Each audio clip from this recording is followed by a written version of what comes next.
Katanya, sesungguhnya Allah Ta'ala telah memfardukan beberapa fardu, maka janganlah kamu mensia-siakannya. Dan ia telah menetapkan beberapa hudud, yakni batasan, maka janganlah kamu melampauinya. Dan ia telah mengharamkan segala sesuatu, maka janganlah kamu mencerobohinya. Dan ia telah diamkan segala sesuatu sebagai rahmat bagi kamu, bukan kerana lupa, maka janganlah kamu cuba menyelidikinya. Hadis Hasan diriwayatkan oleh Darul Qutni dan orang yang lain. Perkara mengenai hukum-hukum Allah Ta'ala. Pertama, bahagian hukum Allah Ta'ala. Rasulullah SAW menerangkan pada hadis tersebut bahagian hukum-hukum Allah, yaitu yang pertama, hukum yang difardukan Allah Ta'ala atau yang diwajibkannya, yang tiada boleh disia-siakan. Inilah yang dikatakan dalam sabdanya bahawa sesungguhnya Allah Ta'ala telah memfardukan beberapa fardu, maka janganlah kamu mensia-siakannya. Yang difardukan Allah itulah yang diwajibkan dengan dalil syarak menurut keterangan kitabnya, atau sunnah rasulnya, atau ijma', atau dari kaedah-kaedah hukumnya.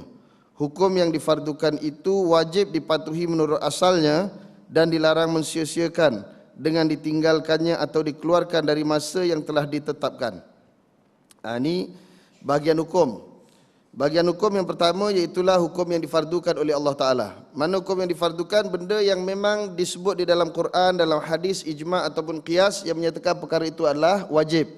Seperti sembahyang, puasa, zakat, taat kepada kedua orang tua, menghormati jiran tetangga, membantu anak yatim, orang miskin. Ini benda-benda yang difardukan oleh Allah Subhanahu Wa Ta'ala.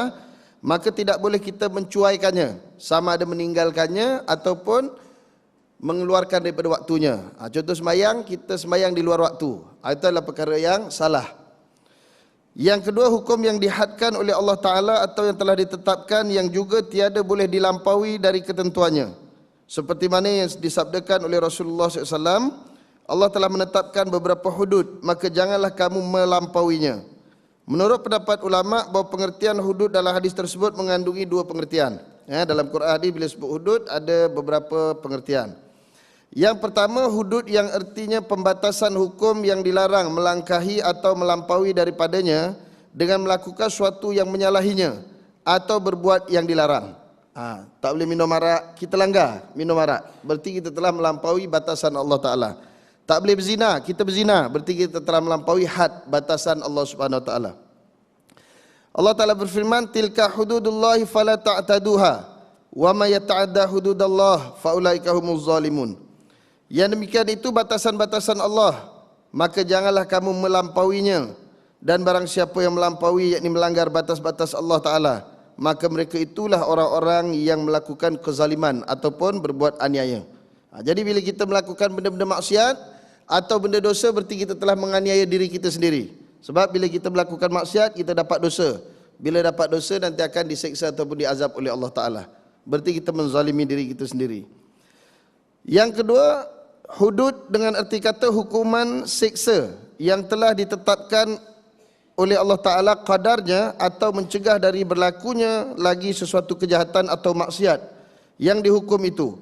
Hukuman itu hendaklah dipatuhi, tiada boleh dilampaui daripada batas yang telah ditentukan itu.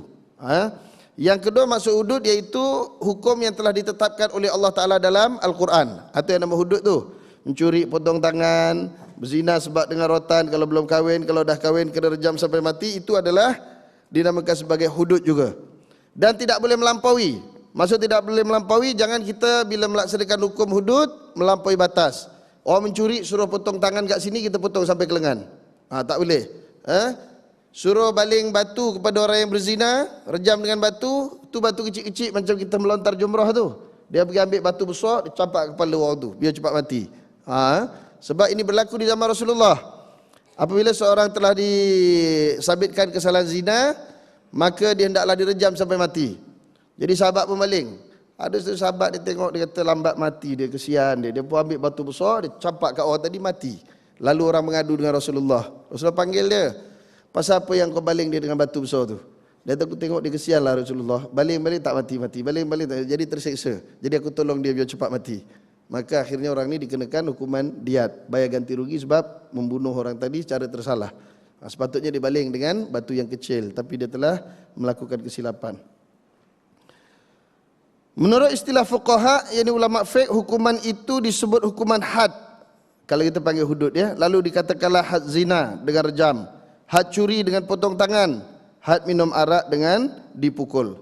Hukuman had ini sekiranya dilaksanakan dalam menurut kadar hukuman yang telah ditetapkan pada asalnya, tidak boleh dilampaui, mana tak boleh kita buat secara melebihi. Dalam hubungan ini ada kejadian dalam sejarah yang menerangkan tindakan Khalifah Sayyidina Umar menghukum orang yang minum arak sebanyak 80 kali sebatan. Padahal semasa Rasulullah dan juga Sayyidina Abu Bakar, hukuman tersebut tidak sebanyak itu, iaitu hanya sebanyak 40 kali saja. Jadi zaman Rasulullah orang minum arak sebab 40 kali. Zaman Sayyidina Abu Bakar 40 kali. Zaman Umar sebabnya 80 kali. Ada sahabat tanya, dia kata, kenapa kamu sebab sampai 80 kali sedangkan Rasulullah dan Abu Bakar buat 40 kali. Tetapi ini adalah ijtihad Sayyidina Umar, kerana ketika itu berleluasa orang minum arak. Zaman Rasulullah, zaman Abu Bakar tak ada orang minum arak dah. Tapi zaman Umar orang mula minum arak lagi. Oleh kerana orang mula lagi cuai, maka ketika itu hukuman itu ditingkatkan. Tapi itu ijtihad Sayyidina Umar. Kita hari ini tak boleh, sebab kita tak sampai taraf mujtahid macam Sayyidina Umar. Umar dia lain Muslihan ya. Kalau membaca ada satu buku tajuknya Syariat di zaman Sayyidina Umar. Ada beberapa perkara yang dilakukan oleh Umar berbeza dengan apa yang dilakukan oleh Rasulullah dan Abu Bakar, tetapi diiktiraf oleh para sahabat kerana ketika itu ada keperluan. Bukan saja Sayyidina Umar melampaui batas-batas tadi. Tindakan Khalifah Sayyidina Umar itu tidaklah merupakan suatu perbuatan pelampauan yang dilarang. Tindakannya adalah sesuai dengan keadaan zamannya, di mana sangat banyak didapati orang-orang yang berani minum arak secara leluasa. Sekiranya tidak diberatkan hukuman, tentulah mereka terus menerus dalam keadaan itu dan berikutnya akan terjadi segala macam kejahatan. Mana kalau sama je hukuman macam dulu, dah keadaan orang terlampau ramai minum arak, maka orang akan mencuaikan. Alah, dia ada 40 kali je apa barang.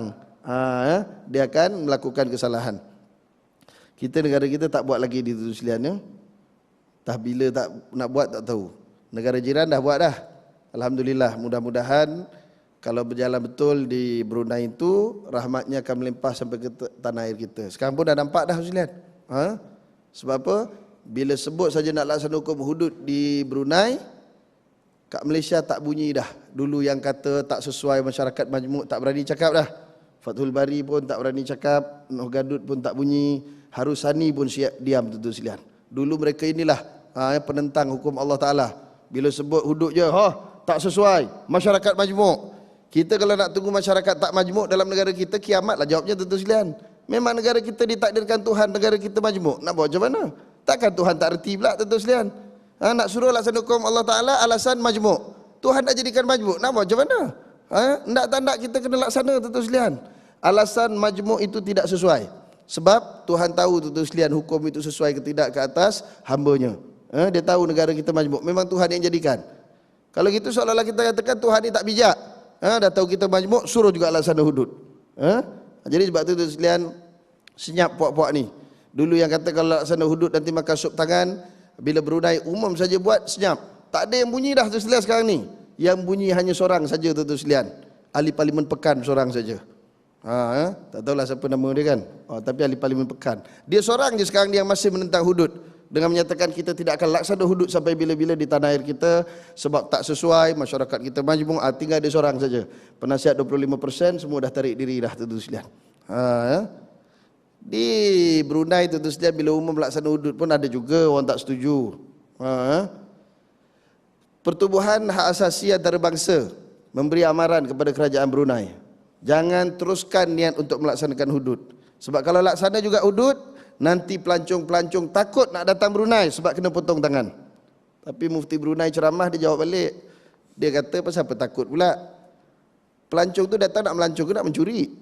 Kalau dia nak melancong, dia takut apa? Kita tak potong tangan pelancong, kita potong tangan pencuri. Jadi kalau pelancong tu dia melancong, dia akan lebih selamat apabila pencuri dipotong tangannya. Bila pencuri seorang kena potong, yang lain tak berani mencuri. Jadi pelancong aman, boleh berjalan, bawa handbag, tak ada kena ragut. Selamat semuanya. Senyap terus.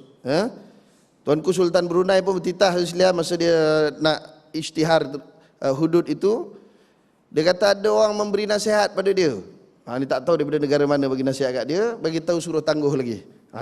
Tangguhkan lagi, jangan laksana sekarang. Kaji balik, buat research lagi, sesuai ke tidak. Dia kata kita nak tangguh apa lagi? Hukum ni Tuhan yang turunkan 1400 tahun yang lepas. Dah 1400 dah, kita dah cuai berapa puluh tahun dah kata dia. Tiba-tiba nak tangguh lagi. Sebab apa pula? Sepatutnya kata dia kita berasa bersyukur. Kenapa bersyukur? Yang pertama kita bersyukur kerana Allah Ta'ala ciptakan kita ke muka bumi ini. Yang kedua bersyukur kerana bukan setakat Allah Ta'ala cipta kita, tetapi Allah Ta'ala cipta satu sistem untuk jaga kita. Tu. Cerdik juga dah Sultan Brunei ni tu sekalian ya. Sultan lain tak nampak lagi. Cuba belajar sikit. Suruh ngaji ni dengan Sultan Brunei ni tu sekalian. Sultan Brunei suruh datang sini ngaji. Sultan-sultan ni kumpul suruh ngaji dengan dia. Sebab dia yang pandai sikit. Jadi kata dia tu sekalian, kita nak tangguh buat apa lagi? Kita sepatutnya bersyukur kerana Tuhan ciptakan satu sistem untuk menjaga kita. Tapi kita hari ini tak nak tu sekalian. Itu sebab bunuh sana, bunuh sini. Dulu cikgu kena bunuh dekat Kelantan, baru ni ustaz kena tembak dekat Pahang. Orang pun dah takut nak jadi ustaz. Alamak, jadi ustaz pun kena tembak. Tengok ada sekarang jenayah bunuh sana sini, jenayah rompak sana sini. Hari-hari berlaku tu sekalian. Sebab apa? Sebab kita tidak mengambil suatu sistem yang telah ditetapkan oleh Allah Ta'ala untuk menyelesaikan masalah. Sebaliknya kita mengambil sistem-sistem yang tak boleh selesai masalah. Tapi kita cadanglah tu sekalian daripada rakyat Malaysia ni yang masih tak mau laksana hudud lagi ni. Ginilah kalau tak yakin juga hukum Allah Ta'ala. Sebab ada dulu dia kata boleh ke hudud selesai masalah? Boleh tak boleh, cuba kita try dulu tu sekalian. Kalau tak yakin sangat kita try lah. Pasal sistem yang ada ni memang tak boleh selesai. Makin hari makin banyak, makin hari makin masalah. Tuan-tuan sekalian, Nabi SAW mentadbir kota Madinah 10 tahun. Setakat yang saya belajar lah ya. 10 tahun Nabi mentadbir kota Madinah itu cuma ada 2 kes saja, kes kecurian. Satu berlaku di Mekah, satu berlaku di Madinah. Selepas tu tak ada lagi dah. 10 tahun.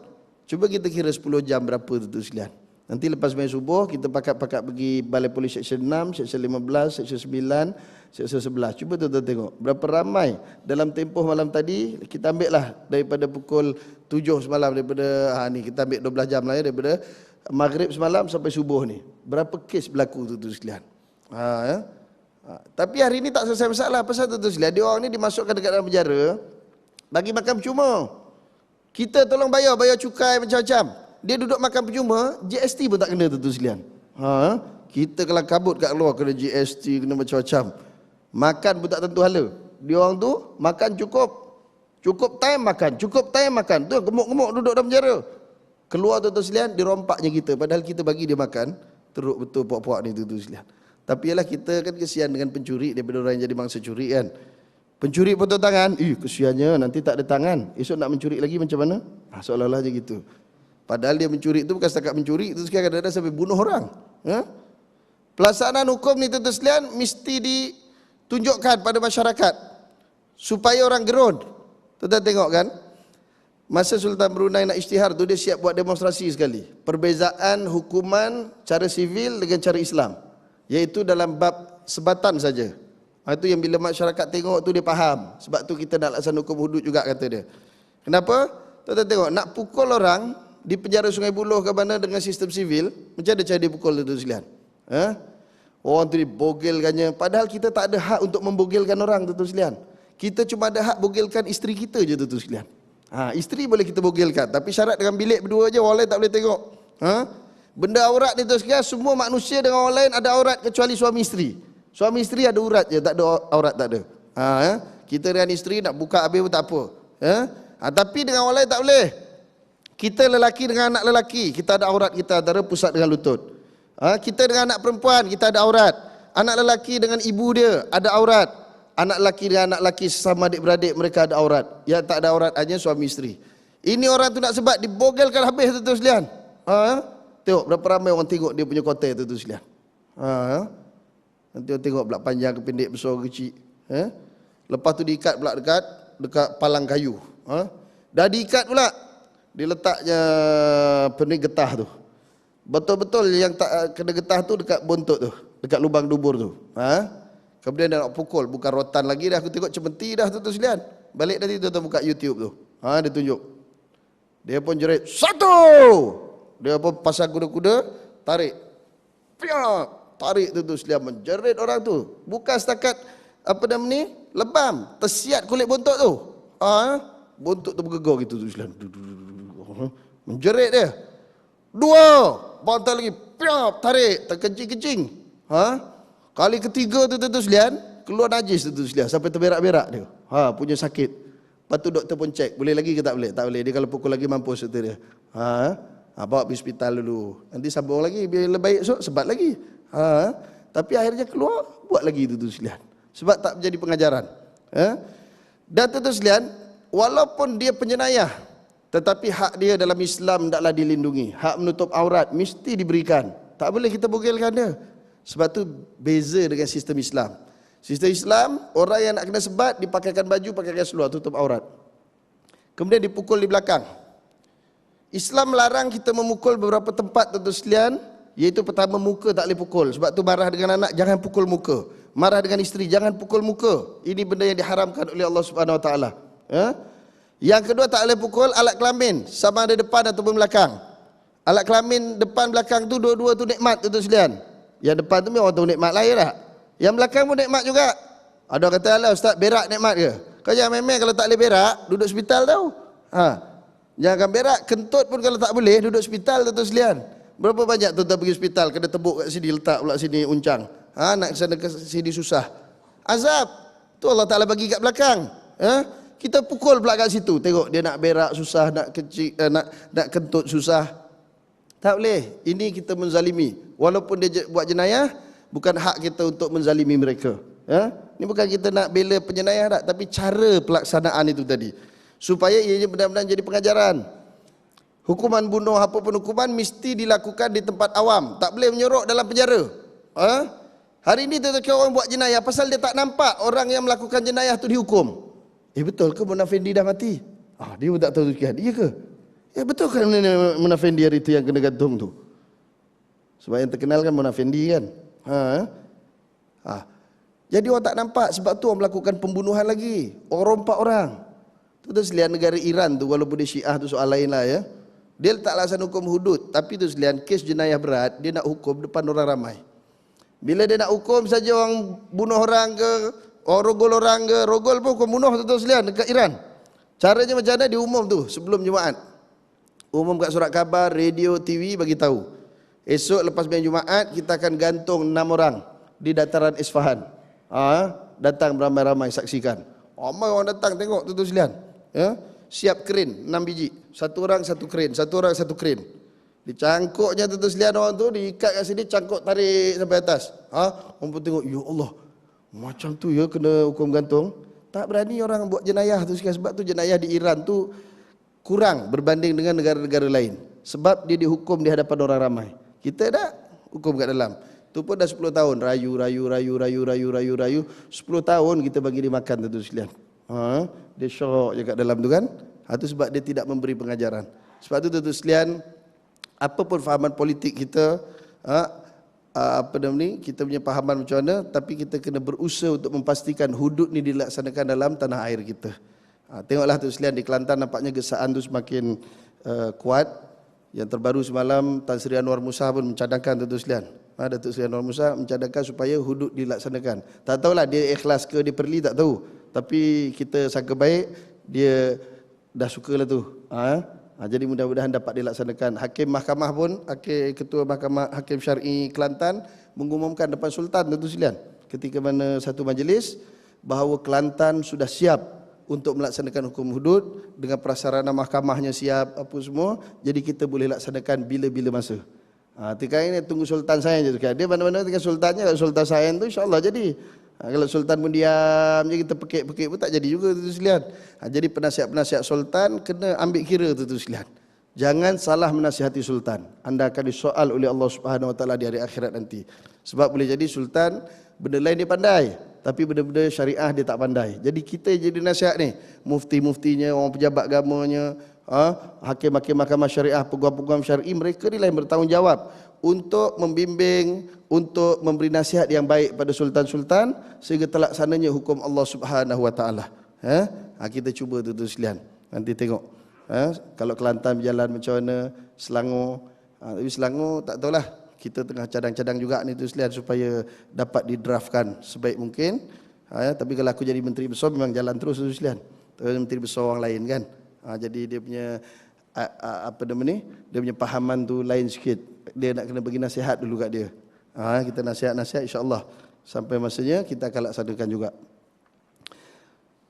Ayat yang seterusnya hudud dengan arti kata hukuman seksa. Menurut hukuman had ini sekiranya dilaksanakan dalam menurut kadar yang telah ditetapkan. Jadi penambahan hukum itu di masa zaman Sayyidina Umar adalah menurut keputusan yang teliti dari ijtihadnya yang betul dan benar. Hal ini pernah diakui oleh Khalifah Ali radhiyallahu anhu sendiri dengan mengatakan bahawa penambahan hukum itu ataupun tidak adalah menurut sunnah. Kerana Rasulullah SAW memerintahkan supaya mengikuti dua orang khalifah yang mulia itu, iaitu Sayyidina Abu Bakar dan Umar. Yang ketiga, hukum yang diharamkan Allah Ta'ala secara tegas yang disebutkan dalam kitabnya dan hadis Rasulnya, yang tiada boleh dicerobohinya atau dikerjakannya sebagaimana diterangkan Nabi SAW dalam hadis, iaitu Allah telah mengharamkan segala sesuatu, maka janganlah kamu mencerobohinya. Ini antara perkataan had tadi. Makna had juga apa dia? Iaitu benda-benda yang diharamkan oleh Allah Ta'ala, jangan kamu cerobohinya, jangan kamu lakukannya. Sama ada mencuri. Kadang-kadang mencuri ini tentu saya tengok negara kita, curi RM2 masuk penjara terus. Rayu tak boleh tentu sekalian, tapi curi 2 juta boleh pula, ya duduk kat luar relax naik Mercedes lagi. Ini tak adil. Ini tentu sekalian kalau kita teruskan dalam negara kita akan musnah. Sebab Nabi pernah mengingatkan, kata Rasulullah, orang terdahulu daripada kita dibinasakan oleh Allah Ta'ala. Kenapa? Bila orang kebanyakan, orang biasa melakukan jenayah, mereka dihukum. Tapi bila pemimpin-pemimpin mereka, VVIP mereka melakukan jenayah, mereka dibiarkan. Itu yang Nabi bersumpah, wallahi, demi Allah Ta'ala yang nyawaku di tangannya, kalau anak perempuan kesayanganku Fatimah mencuri, aku potong tangan dia. Nak tunjukkan serius ni tuan-tuan sekalian, hukuman ni tak kira pada siapa. Sebab tu kalau tuan-tuan ingat lagi yang kita belajar dulu fiqh sirah. Tengok fiqh sirah bab 2 muka surat depan tuan-tuan sekalian, berkaitan dengan isi kandungan piagam Madinah. Apa di antara isi kandungan piagam Madinah? Salah satu iaitu disebutkan seluruh kaum muslimin dan mukminin yang tinggal di kota Madinah tidak boleh sama sekali melakukan jenayah, penipuan, kezaliman, apa juga kemaksiatan di kota Madinah ini, melainkan kita seluruhnya akan memerangi mereka, sekalipun yang melakukan jenayah itu adalah anak kita sendiri. Tu termaktub tu. Kalau anak buat jenayah, bapak dia kena ambil tindakan, keluarga dia kena ambil tindakan, serahkan daripada pihak yang berwajib untuk diadili. Tapi kita hari ini kadang-kadang bapak dengan anak sama-sama ambil rasuah tu sekalian. Macam mana tu? Kongsi akaun lagi. Bulan ni akaun aku, bulan depan akaun bini aku, akaun anak pula, ada ganti-ganti pula gitu sekalian. Saya relax pasal dia ada kuasa. Orang curi RM2 masuk terus penjara, tak boleh rayu-rayu. Baling slipper masuk penjara. Tapi yang gelapkan duit 80,000 daripada pusat khidmat masyarakat sampai sekarang masih kat luar tu sekalian cikgu tu. Walaupun satu kali keempat rayuan itu hakim dah kata pukul 4 petang tu sekalian. Hakim tu kata ini terakhir, tak ada rayuan lagi, masuk penjara. Turun kejap masuk dekat lokap bawah tu, tiba-tiba bersidang semula tu sekalian. Rayuan diterima. Macam mana pula boleh jadi gitu tu sekalian? Sebab dia ada kedudukan. Tapi yang baling slipper tak ada kedudukan, dia cuma imam je tu sekalian. Yang curi RM2 kat masjid itu tak ada kedudukan, dia orang biasa je, tak ada siapa kenal pun dengan dia. Itu sebab dia jadi macam tu sekalian. Tapi kita tunggu. Kalau kita teruskan PL-PL macam ni, nanti Allah Ta'ala akan hancurkan. Masalahnya bila hancur tu sekalian, kita semua kena yang duduk dalam surau ni pun. Kalau kena puak-puak tu je, padan muka. Saya kalau kena kat puak-puak jahat tu je, kena tak apa. Dia semalam beberapa penulis nampaknya dah naik angin tu sekalian. Naik angin. Saya baca dekat dalam blog, dalam Facebook ya. Ini bukan orang jahat-jahat, ni orang baik-baik tu sekalian. Geram betul. Sebelum dia bernasihat cara baik. Ada sebahagian tu pun ustaz tu sekalian. Ya. Bila berlaku pembunuhan yang terbaru, pegawai Jabatan Agama Islam Pahang, dia marah betul tu sekalian. Dia kata dulu peniaga saja kena rompak, sekarang ustaz pun dah kena bunuh dah. Tapi pihak kerajaan masih lagi menyatakan negara kita masih aman. Tunggulah.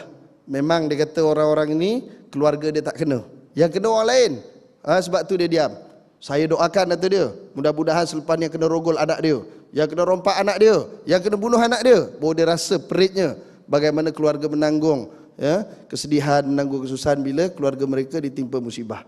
Ini kata negara kita aman, tapi berjalan pakai apa ni? Pakai bodyguard. Kalau betul aman jalan seorang-seorang. Jangan pakai bodyguard, aku nak tengok macam mana. Berani ke tak berani? Ya. Ada satu negara tu lihat pemimpin dia bagus tau. Sekarang ni dia nak pencen ni. Rakyat dia tak bagi dia pencen. Pasal baik sangat. Baru ni keluar dalam surat khabar tu sekalian. Saya tak ingatlah negara mana. Orang tua juga pemimpin tu. Naik kereta buruk je tu sekalian. Gaji dia sebulan 20,000 juga macam menteri-menteri kat negara kita. Tapi dia hanya ambil 1,200 ke 1,800. Pagi-pagi pergi tanam sayur kat kebun. Tanam sayur sebelum dia pergi pejabat. Nanti petang dia petik sayur, dia sedekah kat fakir miskin. Duit gaji dia bagi orang fakir miskin tu sekalian. Saya kata kalau dia masuk Islam bagus tu, pahala banyak tu sekalian. Tapi dia bukan orang Islam, ni dekat sebelah negara Amerika Latin sana. Sayang rakyat dengan dia tu sekalian. Ini rakyat benci. Cuma tak boleh buat apa-apa je tu sekalian, itu je. Nak kena tunggu pula pilihan raya ke-14. Lama lagi nampak. Hukum yang diharam dalam Al-Quran dan hadis banyak diterangkan perkara-perkara yang diharamkan. Diharamkan mengerjakannya atau mengambilnya atau menggunakannya. Di antaranya ialah qul innama harrama rabbiyal fawahisha ma zahara minha wa ma batan wal isma wal baghya bighairil haqq wa an tusyriku billahi ma lam yunazzil bihi sultana wa an taqulu 'ala Allahi ma la ta'lamun.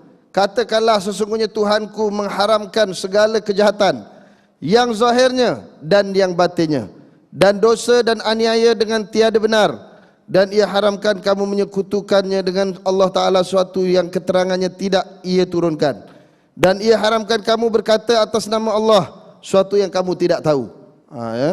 Ini katakanlah sesungguhnya Tuhanku mengharamkan segala kejahatan yang zahir. Kejahatan zahir nampaklah curi apa semua tu. Kejahatan batin ini yang berlaku dalam hati kita, perasaan hasad dengki, itu semua adalah dosa-dosa batin.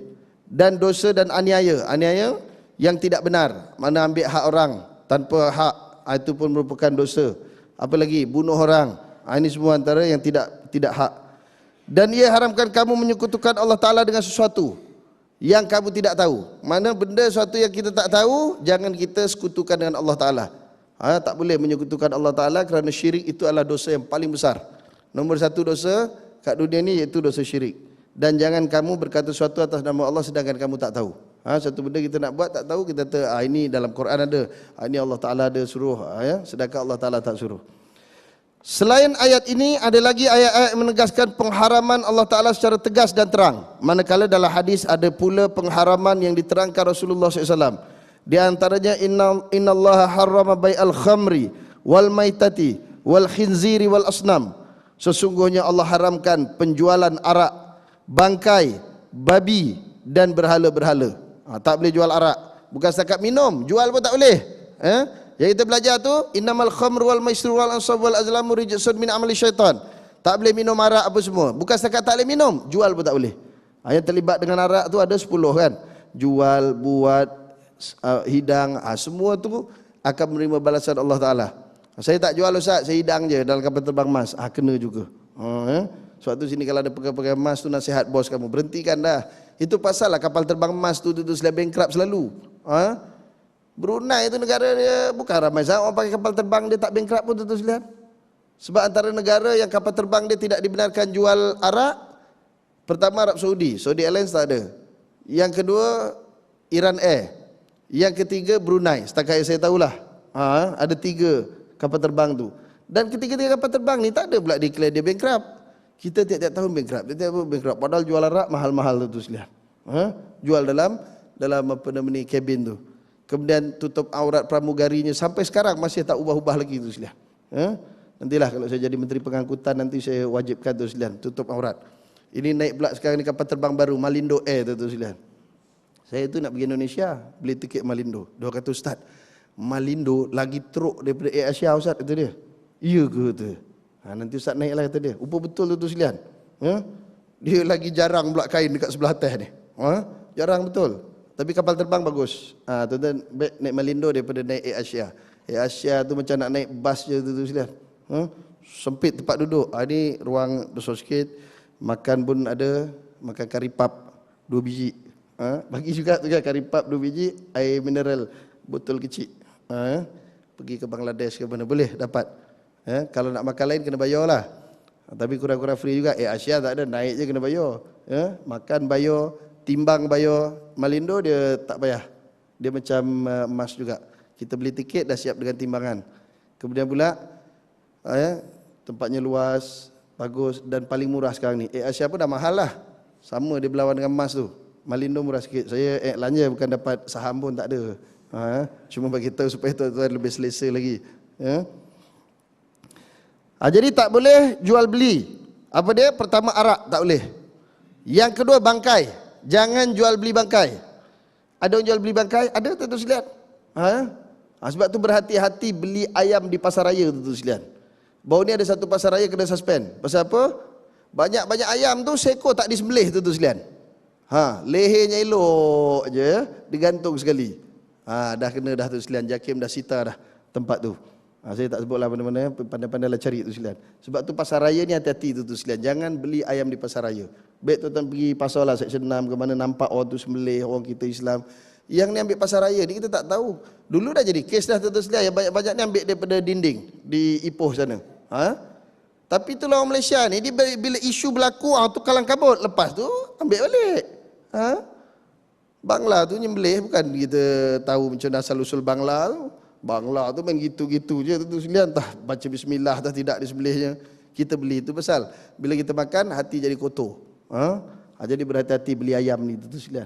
Saya punya kawan tu sekalian, dia kalau makan kat mana ni tak akan ayam. Ayam ni dia makan kalau dia sembelih sendiri je. Aku kata bagus kau ya, aku pun tak sampai tahap kau lagi. Ya, kita kenduri tu sembelih ayam, kita buat makan ayam tu dia tanya dulu, sembelih sendiri ke beli? Kalau beli dia tak makan ayam tu sekalian. Kalau kita sembelih sendiri baru dia makan. Kalau kita kata sembelih sendiri, baru dia makan. Kalau kita beli tadi kat pasar, tak makan dah. Kecuali dia nampak orang sembelih. Jadi dia kata makam tinggi betul. Ada junior saya seorang. Dia memang jaga betul tu sekalian. Kita pun tak sampai macam tu. Kemudian tak boleh jual babi. Jangan jual babi. Sebab apa? Jual babi ni tentu saya memang untung besar. Sebab babi ni kalau kita biakkan cepat dia membiak. Kalah lembu dengan kambing. Kita boleh lembu kambing setahun seekor. Setahun seekor kalau beranak. Babi sekali beranak 12 ekor, 10 ekor. Itu yang dulu saya buat bela di Sepang tu sekalian tu, sebab bela sekejap tengok rosak alam sekitar tu sekalian. Sebab babi ni macam cepat. Babi ni dia sama dengan tikus, arnab. Cuba tuan-tuan bela arnab tu. Sebulan sekali beranak tuan-tuan sekalian. Sekali beranak 8 ekor, 10 ekor. Tak larat nak bagi makan. Sudah-sudah kita makan dia. Tapi babi tak kita nak makan dia. Malaysia antara negara pengeksport babi terbesar tuan-tuan sekalian di dunia ya. Tuan-tuan kena tahu tu. Salah satu kelebihan Malaysia. Malaysia ni dia ada banyak rekod-rekod yang tak ada di negara lain. Antaranya kita pengeluar babi terbesar di Asia. Itu memang dibenarkan oleh kementerian. Jadi tuan-tuan kalau nak buka ladang babi memang ada lesen dia. Boleh. Tak ada masalah. Masalahnya cuma haram saja. Kalau nak untung dia tu. Yang di Sepang tu tokek dia orang Melayu tu sekalian. Bila gaduh pasal isu 100 juta buat apa nama ni? Buat kandang di Sepang tu. Tuduh menuduh masa tu. Last kali seorang pemimpin Cina MCA sebut. Dia kata dia tokek dia sekian-sekian. Alamak, orang Melayu tu sekalian. Tokek. Dia kata aku jual aja, aku tak makan. Tak boleh. Jual pun tak boleh tu sekalian. Kau nak bela kau letaklah belakang rumah tu. Dan berhala-berhala. Kamu buat berhala, kamu tak makan berhala, tak sembah berhala, tapi kita buat berhala tu tadi. Termasuklah patung-patung yang kita buat tu sekalian. Sebab tu jangan buat patung. Kita buat patung walaupun tidak sembah, duduk kat rumah, berdosa. Innallaha iza harrama syai'an harrama samanahu. Sesungguhnya Allah Taala apabila ia mengharamkan suatu, mengharamkan juga harganya. Mana bila suatu benda itu haram, jual belinya pun adalah haram. Itu sebab ada larangan jual babi, jual anjing. Tak boleh, jual anjing pun tak boleh. Belanjing boleh. Untuk orang yang memburu dan bercucuk tanam. Kita ada ladang, nak suruh orang jaga 24 jam, letih tu sekalian. Kita letak anjing, boleh. Bahkan dalam mazhab Hanafi pun boleh belanjing kat rumah dengan tujuan untuk jadi guard. Pasal sekarang nak letak orang jadi guard, bayar tu sekalian. Letak orang jadi guard, dia tembak kita pakai pameran. Jadi lepas ni bank-bank pun lebih baik dia upah anjing je tu sekalian. Pergi beli anjing polis tu yang dah terlatih tu letak. Itu lagi jauh lagi dia dah tahu perompak tu. Jaga tu tak tahu dia. Jadi lepas ni kita beli anjing je tu sekalian. Jual beli tak boleh, bela boleh. untuk tujuan keselamatan. Itu dibenarkan. Cuma kita orang Melayu tak payahlah beli anjing. Kita orang Melayu beli angsa tu sekalian. Angsa tu macam anjing. Dia boleh menghidu tu. Orang yang tak biasa datang rumah dia kenal. Jauh lagi dia dah bunyi dah tu sekalian. Tu angsa. Ular pun takut dengan angsa tu sekalian. Kalau kita beli angsa, ular pun tak datang. Tak tahulah tu kelebihan angsa. Jadi kita tak boleh belanja, kita beli angsa. Boleh nanti letak angsa kat rumah. Biar tahu sebab sekarang ni bukan kira tu sekalian. Rumah ada pagar apa perompak masuk. Section 7 tu sekalian. Rumah orang kaya-kaya. Tengok berapa banyak yang dah kena rompak. Siap ada jaga lagi. Jaga pun tak boleh buat apa. Kadang-kadang jaga tu rompak tuan rumah. Sebab tu yang jaga kita dia Allah Ta'ala tu sekalian. Dia makhluk tak boleh jaga kita. Jaga pun tak boleh jaga, tak boleh harap. Tengok yang baru ni yang tembak perempuan tu sampai berkecai tu sekalian. Iyalah pump gun tu sekalian jangan main-main. Kalau pakai pistol bermati dipakai pump gun, hancur kepala. Baru jumpa pula. Dah jumpa pula gaduh pula tu sekalian. Syarikat tu pula kena ambil tindakan. Kerana cuai mengambil jaga. Syarikat tu kata bukan aku cuai, polis cuai. Sebab dia orang ni semua melalui tapisan polis, bukan kami. Kad pengenalan palsu itu bukan kami yang buat. Itu kad JPN. Kami terima setelah mana dia tu ditapis oleh pihak polis, Jabatan Pendaftaran Negara. Habis dia buat akaun tu kata dia kan. Biometrik. Dia cap jari. Siapa yang buat? Itu bukan mesin kami kata dia. Syarikat tu kena ambil tindakan. Sian syarikat tu kan. Sekarang dia tengah merayu ni. Dia bagi alasan lah, bukan salah kami. Mereka semua telah ditapis oleh polis. Dia punya kad pengenalan bukan kami yang keluarkan. Kami tak ada cara macam mana nak tentukan kad pengenalan dia betul ke tidak. Tapi dah polis kata betul, kemudian Jabatan Keselamatan kata betul, kita ambil lah kata dia. Yalah nak jadi jaga tu sekalian. Boleh buka akaun kan. Akaun tu boleh buka, berarti kad pengenalan tu betul. Kenapa timbul pula kata kad pengenalan palsu? Daripada mana datangnya tu sekalian? Rupanya dia salah seorang yang terlibat. Dia pasal dia ni orang Sabah. Dia agaknya sulu kot. Dia pun dapat kad pengenalan palsu. Sekarang baru gaduh pula. Haram lah apalah semua. Kullu muskirin haramun. Tiap-tiap yang memabukkan adalah haram. Bukan setakat arak tu sekalian. Apa pun yang memabukkan, hukumnya adalah haram. Dadah haram, tuak haram, apa juga yang memabukkan adalah haram. Inna dima'ukum wa amwalukum wa a'radukum alaikum haramun. Sesungguhnya darah kamu dan harta kamu dan kehormatan kamu adalah haram atas kamu. Mana apa? Kita tidak boleh membunuh orang, menjatuhkan maruah orang, kita mencederakan orang, tidak boleh. Itu adalah haram. Yang keempat, perkara yang didiamkan hukumnya al-maskut anhu, yang dilarang menyelidikinya dan mencari puncanya, kerana yang didiamkan itu adalah suatu rahmat atau kemudahan. Mana ada satu lagi perkara dalam Islam, dia tak ada hukum. Memang tak ada hukum. Memang Allah Ta'ala biarkan begitu saja. Supaya mudah untuk kita. Jadi tak payah nak diselidik-selidik. Bukan kerana disengaja, tiada diterangkan hukumnya. Inilah yang dikatakan Rasulullah SAW, bahawa ia yakni Allah diamkan dari segala sesuatu sebagai rahmat bagi kamu, bukan kerana ia lupa. Maka janganlah kamu menyelidikinya. Jangan kita selidik benda-benda macam ni, sebab itu memang sengaja Allah Ta'ala bagi rahmat kat kita.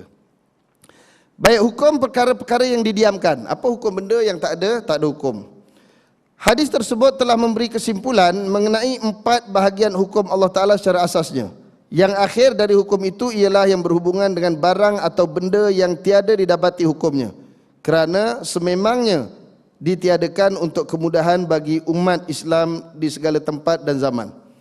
Adapun perkara yang didiamkan hukumnya itu ialah perkara yang tidak disebutkan hukumnya, sama ada dihalalkan atau diwajibkan maupun diharamkan. Tak ada dalam Quran pun tak ada, dalam hadis tak ada, ijma' qiyas tak ada disebut dia haram, tak ada disebut dia wajib, tak ada disebutkan sunat. Dia diam begitu saja. Dengan demikian maka hukumnya adalah harus. Tiada salah melakukannya atau menggunakannya. Menurut riwayat At-Tirmizi dan Ibnu Majah dari Salman Al-Farisi, katanya pernah ditanya Rasulullah SAW dari hal minyak sapi, keju dan kulit. Kan dalam Quran tak ada hukum minyak sapi, keju dan kulit. Rasulullah SAW menjawab, al-halalu ma ahallallahu fi kitabihi, wal haramu ma harrama fi kitabihi, wa ma sakata fahuwa mimma afa lakum. Yang halal itu apa yang Allah Ta'ala halalkan dalam kitabnya, dan yang haram itu apa yang telah diharamkan Allah dalam kitabnya, dan apa yang didiamkan daripadanya, maka ia dari perkara yang dimaafkan untuk kamu. Rasulullah SAW dalam jawapannya ini tidak menjelaskan hukum benda-benda tersebut secara satu persatu. Mana tentang hukum minyak sapi, tentang hukum apa tadi? Minyak sapi, kemudian apa lagi ni? Beberapa perkara tadilah. Jadi benda-benda tu Nabi tak sebut pun dia halal ke tidak. Cuma Nabi kata yang didiamkan itu ambil lah perkara yang halal. Dan mengetahuinya dari kitab Allah. Kerana dengan demikian dapat diketahui halalnya. Sebab selain yang haram adalah halal belaka. Sebagaimana telah diketahui bahawa suatu barang atau benda yang ada dari semasa ke semasa yang tiada didapati hukumnya menurut peraturan hukum syarak adalah asalnya harus. Selama tidak ada bukti atau dalil yang mengharamkannya dan jadilah ia dari perkara yang didiamkan.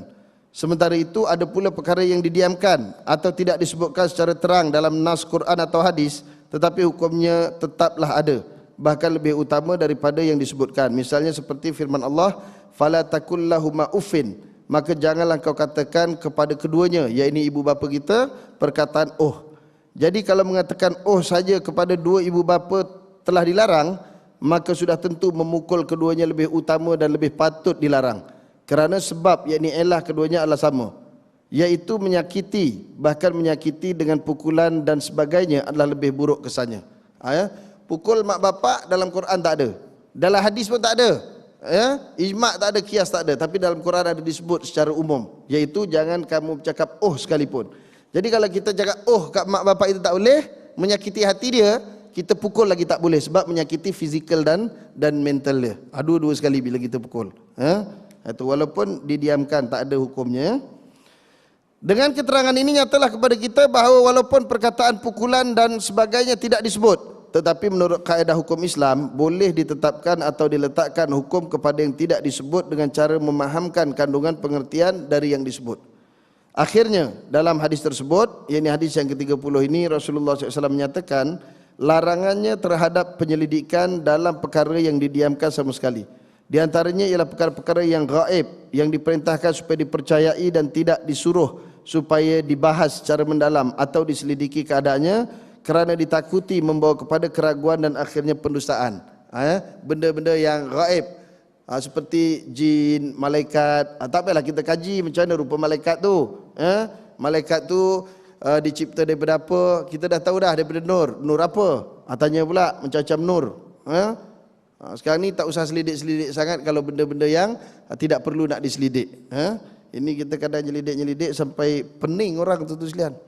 Tuan-tuan tahu ni, ada baru keluar fatwa baru daripada Majlis Agama Wilayah Persekutuan tuan-tuan sekalian. Pasal isu zikir munajat. Ada beberapa dalam zikir munajat tu tak boleh sebut kata dia. Seperti hasbi rabbi jallallah ma fi qalbi ghairullah. Nur Muhammad sallallahu, itu tak boleh sebut. Salah. Hasbi rabbi jallallah, dia kata dia pun tak tahu apa maknanya. Kalau tak tahu maknanya apa, jangan buat fatwa. Macam mana dia buat fatwa dalam keadaan dia tak tahu tu sekalian. Nur Muhammad tak boleh, sebab itu memuji cahaya Muhammad, bukan memuji Nabi Muhammad. Ini apa ni tu sekalian? Saya nak cek balik lah ni, ahli majlis fatwa ni dia belajar bahasa Arab ke tidak tu sekalian. Sebab apa tu sekalian? Nak jadi ahli fatwa mesti mahir bahasa Arab. Kalau tak mahir tak boleh. Sebab benda-benda yang berbentuk puisi, sajak, syair, dia kadang-kadang tu dengan bahasa dia berbeza dengan bahasa yang hakiki. Kena faham. Dia yang disebutkan Nur Muhammad tu maksudnya ialah Muhammad itu. Itu yang dalam bahasa Arab dia ada majaz, majaz pula ada majaz mursal, majaz macam-macam, ada kinayah, kemudian ada apa lagi, arud, qawafi, macam-macam dekat dalam sastra Arab itu perlu didalami dahulu balaghahnya, baru kita boleh buat satu-satu hukum. Ini tak boleh, dia kata ini sebab memuji Nur bukan memuji Muhammad. Bila sebut Nur Muhammad tu Nabi Muhammad tu lah tu yang dimaksudkannya. Kemudian lepas tu laisalaha min dunillahi kasyifah. Ini pun tak boleh kata buat zikir munajat sebab itu ayat Quran. Dalam ayat Quran laisalaha min dunillahi kasyifah itu cerita pasal hari kiamat. Jadi di sini ni tak tahu apa tujuan orang buat zikir munajat tu menyebutkan di sini. Ini kita kalau dah tak tahu apa tujuannya, panggil orang yang buat zikir munajat tu, tanya dia. Apa sebab kamu buat ni? Kamu baca ni apa sebabnya? Apa tujuan? Oh betul. Ini orang tu tak dipanggil, dia kata benda tu salah. Apa? Itu pasal kadang-kadang orang tak hormat dengan fatwa ni tu sekalian. Dibuat tak ikut dia punya prinsip-prinsip yang sepatutnya. Ha? Macam kalau orang tu dia nak buat fatwa tentang seseorang, orang yang dibuat fatwa tu kena dipanggil tuan-tuan sekalian. Kamu buat gini-gini sebab apa? Tanya dia. Sebab ada benda yang tersirat kita tak nampak tuan-tuan sekalian. Orang tu je yang tahu. Lebih-lebih lagi macam syair-syair, macam zikir-zikir, ini benda-benda yang ada unsur-unsur balaghah di sana yang tidak boleh dipahami oleh orang yang tidak mempelajari bahasa Arab tuan-tuan sekalian. Sebab saya tengok tu alasan dia gitu. Kalau alasan tu kukuh, ini tidak boleh sebab gini-gini. Okey, ini cuma tidak boleh kerana tidak diketahui apa tujuan orang yang membuat zikir tersebut. Tak boleh macam tu tuan-tuan sekalian. Sebab Quran pun dah sebut fala taqfu ma laysa laka bihi ilm. Jangan kamu berpendirian dengan sesuatu yang kamu tak tahu. Ini kamu tak tahu, kamu buat fatwa pula. Allah, macam mana tuan-tuan sekalian? Zikir disebutnya dia kacau. Tu yang nyanyi lagu tak apa-apa puja setan tak ada apa pula tuan-tuan sekalian. Gaduh macam ni sekarang ni dia orang tengah gaduh pasal kumpulan yang qasidah Yahanana pula dah tuan-tuan sekalian. Yahanana ada unsur pemujaan. Betul ke ada unsur pemujaan? Kaji betul-betul tuan-tuan sekalian. Dia kata ada sebab disebut situ dia katakan Syekh Abdul Qadir Al-Jailani Habibin Nabi. Tu Syekh Abdul Qadir Al-Jailani itu adalah kekasih Nabi. Ini tak boleh sebut. Kalau tak boleh itu sebab apa? Cuba dibuat kajian dulu tuan-tuan sekalian. Adakah maksud Syekh Abdul Qadir Al-Jailani Habibin Nabi itu Syekh Abdul Qadir itu jadi kekasih Nabi macam Nabi menjadikan Abu Bakar sebagai kekasihnya, ataupun di situ maksudnya ialah antara kita banyak-banyak ni Syekh Abdul Qadir Al-Jailani ni paling kasih dengan Nabi. Tu sekalian tu. Dia maksud dia gitu. Kena faham betul daripada segi balaghahnya baru boleh buat hukum. Ini dah mula ni. Dia nak sekat ni tuan-tuan sekalian yang kumpulan Yahanana ni. Bagi saya tuan-tuan sekalian kalau tak ada masalah daripada segi akidah, biar dulu tuan-tuan sekalian sebab nak tarik orang lari daripada K-pop, lari daripada yang lain. Tapi yang K-pop tuan-tuan sekalian tak ada pula sampai majlis fatwa ambil tindakan.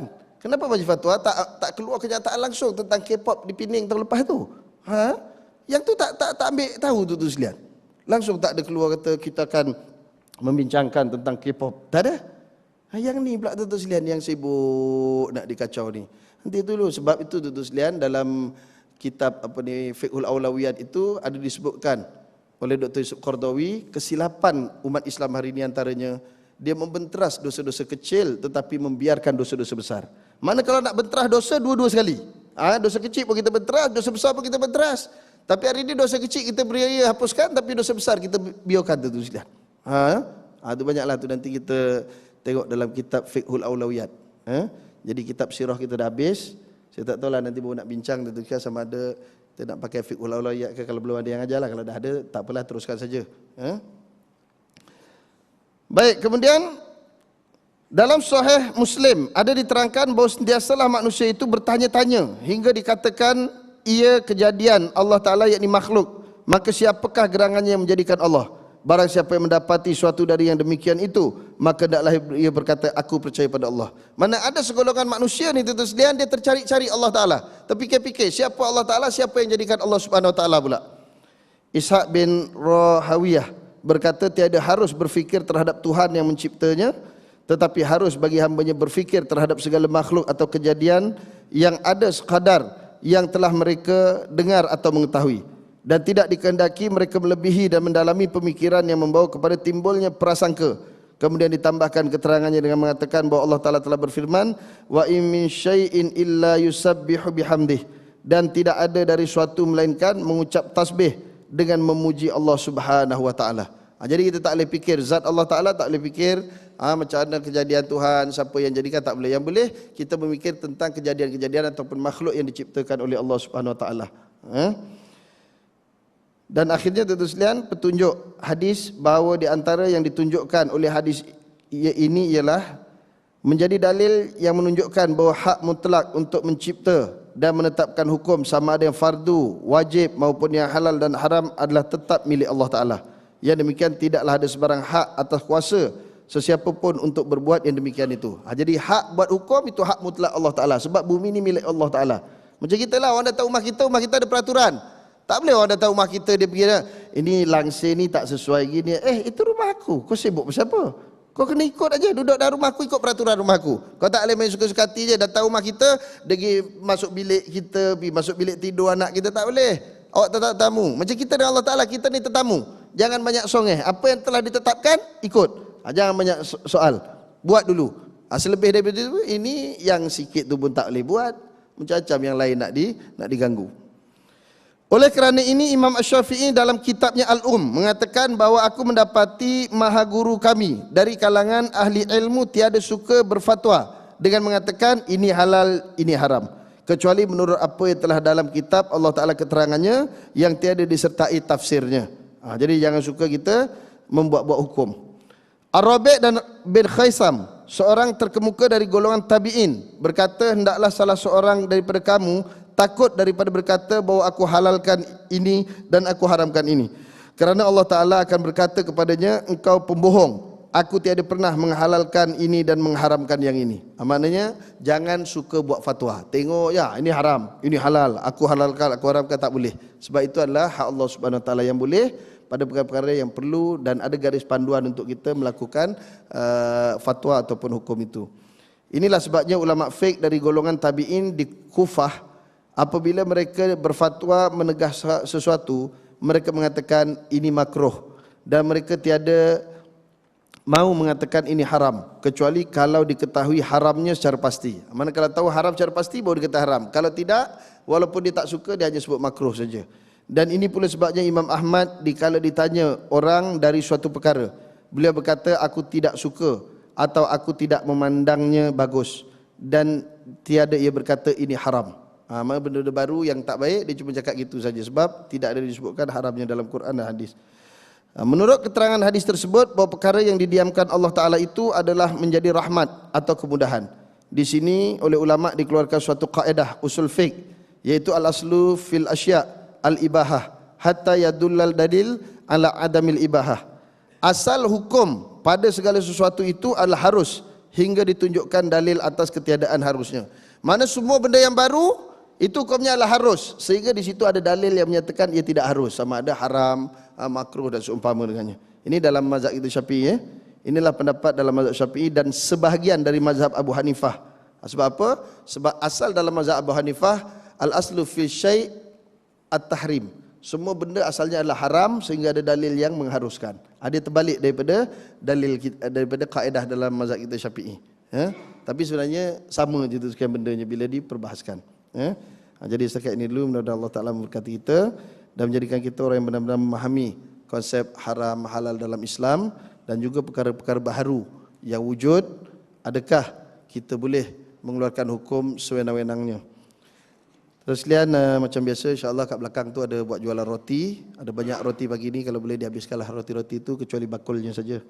Dan tolong bentangkan sejadah tuan-tuan sekalian, minta tuan-tuan sekalian sebagaimana sumbangan untuk mak tahfiz kita. Tuan-tuan pun tahu sekarang ni harga barang pun mahal tuan-tuan sekalian. Mak bapak dah mula telefon dah, Ustaz macam mana yuran naik ke? Kata tengoklah, buat masa ni tak naik lagi lah, kalau ada orang bagi lagi kat sejadah tu. Tapi kalau sejadah tu berkosong je, kotak berkosong je, nampak kena naik juga tuan-tuan sekalian. Ya, naik mendadak tu sekalian.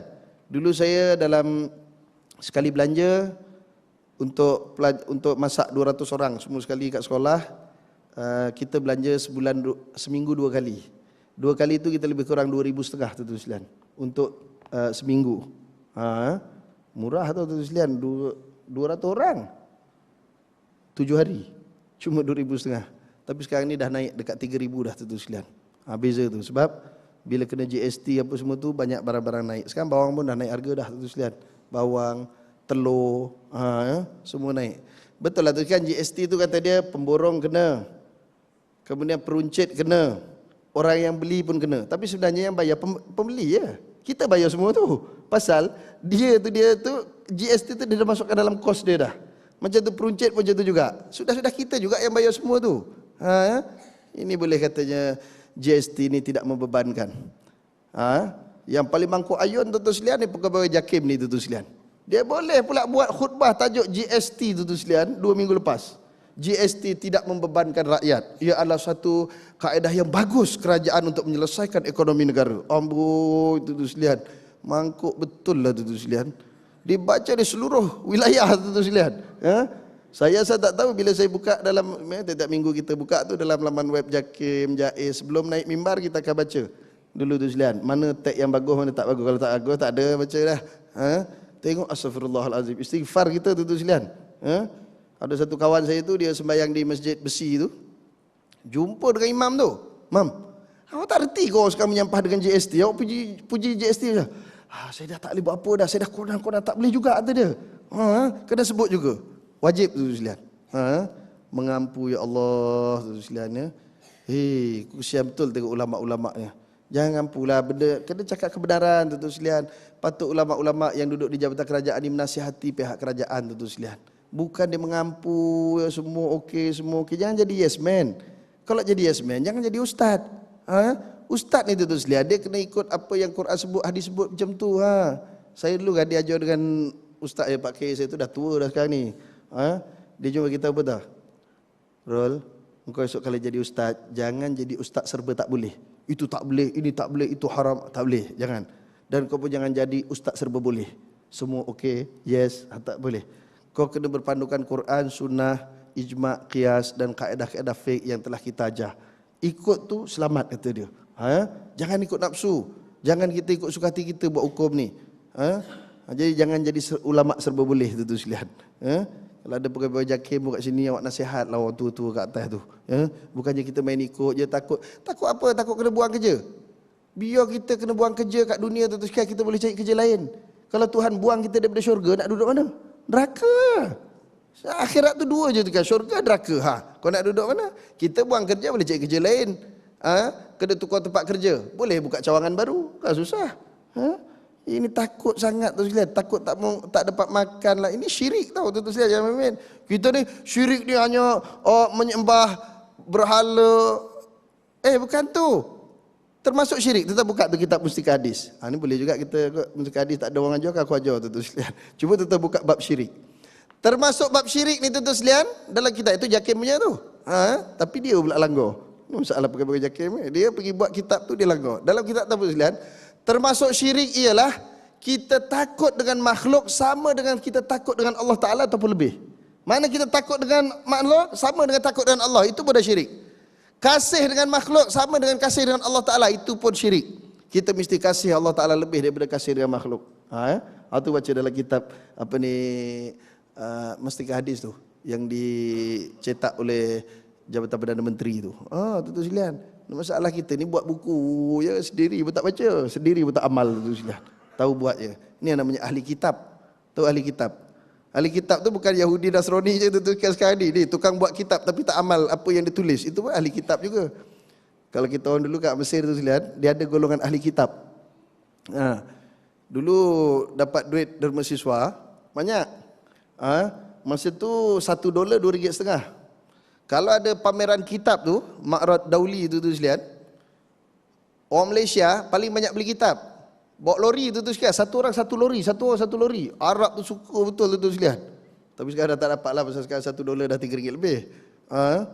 Bawa balik tu sekalian, letak dalam bilik penuh. Dah penuh, masuk dalam kotak, post balik Malaysia. Esok beli lagi, letak lagi. Baca tak tu sekalian? Itu namanya ahli kitab. Suka beli kitab. Beli, baca tak, amal atau tidak. Jadi sekalian jangan lupa ya, letak duit tu banyak-banyak dekat dekat situ. Dan program cuti sekolah kita akan mula esok pagi tu sekalian, insya-Allah. Kalau ada anak-anak, cucu-cucu, adik-adik yang nak ikut program cuti sekolah kita, tahun ni kita buat tu sekalian bermula esok sampai 21 Disember, iaitu selama 35 hari. Yurannya hanya RM400 saja tu sekalian. Ada orang kata, "Ustaz, minta kurang boleh?" Minta kurang? Orang lain buat 3-4 hari RM300 dah, aku buat sebulan 35 hari RM400 minta kurang. Tak boleh kurang dah sekalian. Nak hantarlah, kalau tak nak tak apa macam mana kan. Saya pun bukan apa ni, saya nak tolong aja. Tapi kalau saya tolong sampai saya pun apa nama ni jadi papa kedada tak kena juga kan. Tapi kalau tuan-tuan tolong bagi duit situ no problem. Ada juga tu sekalian anak-anak orang miskin dia nak masuk juga, kita memang bagi diskaun lah. Yang kaya-kaya jangan minta diskaun lah. Tapi kadang-kadang pelik tu sekalian. Ada sekolah Tafiz ni, saya pergi tengok kat tempat saya bersama. Yang tak bayar yuran tu yang bapak dia kaya-kaya tu sekalian. Yang bapaknya kontraktor, yang tu tak bayar tu. Yang miskin-miskin pula bagus bayar tu sekalian. Jadi kita di tu sekalian, kalau ada anak kita belajar, kita jangan cuai bayar yuran itu tu sekalian. Sebab kalau kita tak bayar, takut dia makan hak orang lain. Itu yang hati dia jadi bebal, tak boleh menghafal ya. Dan alhamdulillah tu sekalian, dan usaha yang kita buat, sekarang ni pelajar tahfiz kita yang dah khatam pun makin bertambah, dah dekat 10 orang. Minggu lepas kita hafizah pertama budak perempuan, alhamdulillah habis 30 juzuk dalam tempoh 12 bulan tu sekalian. 12 bulan 30 juzuk. InsyaAllah bulan depan ni ada seorang lagi budak perempuan habis 30 juzuk. Budak lelaki dah ada 7 orang. InsyaAllah akhir bulan ni ada lagi seorang tuan-tuan sekalian. Jadi hujung bulan 12 kita akan buat khatam Quran insya-Allah ramai-ramai untuk pelajar-pelajar yang dah habis 30 juzuk. Saya 30 juzuk habis ni saya tak lepas sekarang, saya tak bagi dia apa nama ni sertifikat lagi. Macam semalam ada seorang tu, dia nak sibuk nak ambil SPM minta ustaz minta sertifikat tak ada. Kau kena ujian dulu. Ada tempat tu dia hafal je bagilah. Dah saya tak ada. Saya uji dia dulu 30 soalan. Banyaknya. Iyalah, Quran ada 30 juzuk, satu juzuk satu soalan, satu juzuk satu soalan. Kalau satu juzuk satu soalan pun tak boleh jawab, tu macam mana? Saya tengok tu pasal apa tu sekalian, pasal banyak pelajar-pelajar tahfiz ni, kita lain lah, kita ni al-hafiz bukan al-hafiz tak? Dia ni ngaku tahfiz.